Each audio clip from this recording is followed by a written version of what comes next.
Halo anak-anak, apa kabar? Salam sehat untuk kita semua. Baik, berjumpa lagi kita pada hari ini, pada pertemuan ini untuk membahas tentang menyajikan teks diskusi. Kompetensi dasar kita pada materi kali ini yaitu tentang menyajikan teks diskusi berisi gagasan, pendapat, argumen yang mendukung dan yang kontra, serta solusi atas permasalahan aktual dalam teks diskusi dengan memerhatikan struktur dan aspek kebahasaan dan aspek lisan. Berikut berupa intonasi, gestur, dan pelafalan. Adapun tujuan pembelajaran kita nantinya diharapkan siswa mampu menulis teks diskusi berisi gagasan, pendapat, argumen yang mendukung dan yang kontra, serta solusi atas permasalahan aktual dalam teks diskusi memperhatikan struktur dan aspek kebahasaan. Baik anak-anakku semua, mari kita simak bersama bagaimana menyajikan teks diskusi. Berikut akan saya tampilkan beberapa cara untuk menyusun teks diskusi. Yang pertama, carilah topik dari suatu isu atau masalah. Kemudian carilah tujuan. Berikut tujuan memberi penjelasan mengenai pro dan kontra terhadap suatu teks diskusi. Yang ketiga, carilah data atau informasi terkait isu yang diangkat. Yang keempat, susunlah kerangka teks atau karangan.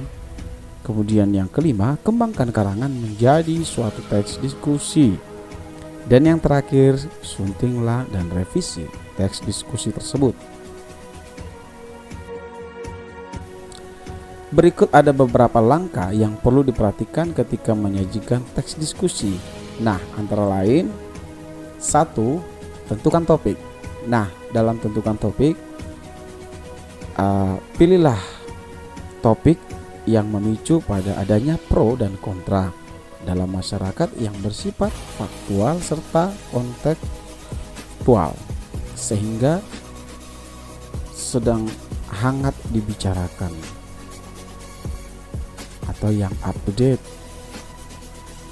Kemudian kumpulkanlah data atau bukti pendukung. Bagaimana cara melihatnya? Data berhubungan dengan pro dan kontra suatu teks atau pada suatu diskusi. Pada isu yang akan dibahas disertai dengan alasan pendukung. Nah, sumber juga harus terpercaya seperti pusat penelitian, wawancara dengan narasumber, lembaga survei, dan lain-lain. Kemudian carilah solusi. Dalam diskusi, kamu juga harus menemukan solusi. Solusinya ditentukan dan harus sesuai dengan pertimbangan dari data serta bukti pendukung, berdasarkan fakta juga. Kemudian setelah mencari solusi, maka mulailah penulisan. Nah, hal yang pertama ditulis berupa kalimat utama isu, kemudian dilanjut dengan kalimat utama 2 argumentasi. Selanjutnya kembangkan kalimat utama menjadi paragraf, kemudian akhiri dengan simpulan. Nah, anak-anak sekalian, kamu juga boleh lihat pada buku paket kita halaman 140. Berikut beberapa cara untuk menarik perhatian pembaca dalam menulis teks diskusi. Nah, coba perhatikan. 1. Gunakan judul dengan bahasa yang menarik perhatian. Sekolah tanpa olahraga, penjara fisik.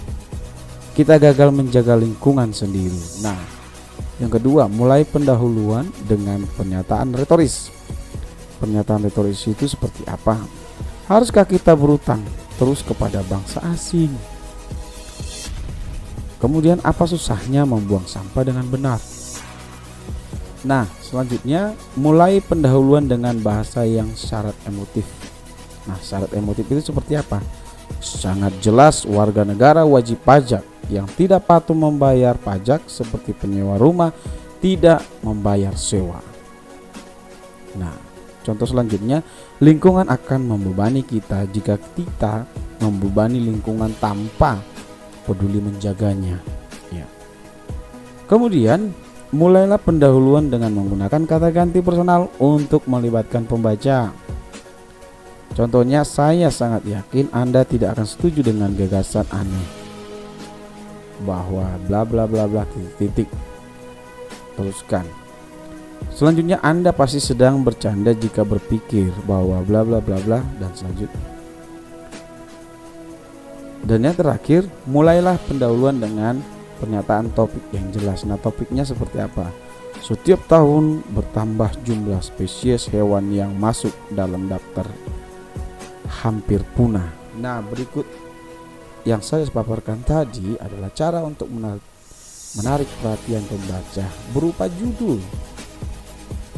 Nah, anak-anak sekalian, saya harap kalian mengetahui cara menyajikan teks diskusi berupa tadi penjelasan dan kemudian contoh-contohnya. Nah, pada pertemuan selanjutnya kita akan mulai bagaimana menyajikan teks diskusi. Sekian dulu pembelajaran kita kali ini. Saya harap kalian dapat memahaminya dengan baik. Awali dan akhirilah kegiatan kita dengan doa.